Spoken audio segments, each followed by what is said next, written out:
মাশাআল্লাহ মাশাআল্লাহ, আলহামদুলিল্লাহ। আজকে আমার পুকুর থেকে এই যে বসি দিয়ে মাছগুলো ধরলাম। তো গতকালকে আরো বেশি মাছ ধরছিলাম, তো আজকে গতকালকে তুলনায় আজকে মাছ কম উঠছে। কারণ একদিন বসি পাইলে পরের দিন নাকি মাছ তেমন ধরে না। এটা একটা কথাই আছে, নীতি কথায়। তো এই যে দেখতে পাচ্ছেন আমার এই যে মাছগুলো এখানে রাখছিলাম, বসে দিয়ে ধরে পানিতে রাখছিলাম যাতে মাছগুলো জীবিত থাকে। কারণ বসে দিয়ে মাছ ধরলে তো অনেক সময় লাগে, এই জন্য মাছগুলো আলাদা একটা জায়গায় নেটিং করে রাখতে হয় যাতে মাছগুলো জীবিত থাকে, মাছগুলো নষ্ট না হয়ে যায়। তো এই যে দেখতে পাচ্ছেন এখন মাছগুলোকে আমরা ঢালবো নিচে, এগুলা বেগে ঢুকাবো মাছগুলো। এই যে সব বড় বড় রুই মাছ, কাতল মাছ, এখানে আছে মিরকা আছে, এরপরে কালাবাউস আছে, এগুলো অনেক জাতের মাছ আছে। তো আসলে আমরা আজকে অনেকগুলো মাছ ধরছি, মোটামুটি এখানে প্রায় 10-12 কেজি মাছ হবে, আরও বেশি হইতে পারে, প্রায় 15 কেজির মতো হইতে পারে আনুমানিক। কারণ এখানে সবগুলো 2700 গ্রামের মাছ, কোনোটা 1 কেজিও আছে।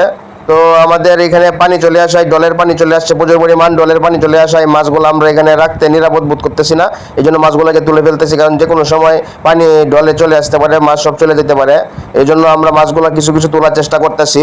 তো হচ্ছে এই হচ্ছে অবস্থা। তো দেখতে পাচ্ছেন যে মাছগুলো বের করতেছি, যে আমাদের হুজুর কইতেছে যে মাছটা ভাই খুব সুন্দর, মাছটা এলা বাজি খাইবো, এটা লেগে লয়ে গেছে গা।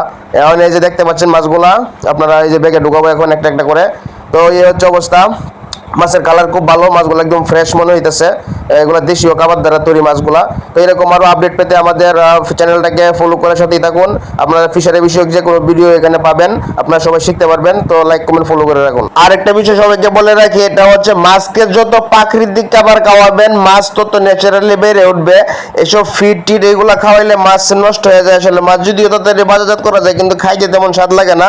যত ন্যাচারাল প্রাকৃতিক খাবার মাছকে খাওয়াবেন ততই মাছ ভালো থাকবে, খাইতে স্বাদ লাগবে। ভালো থাকবেন, ধন্যবাদ।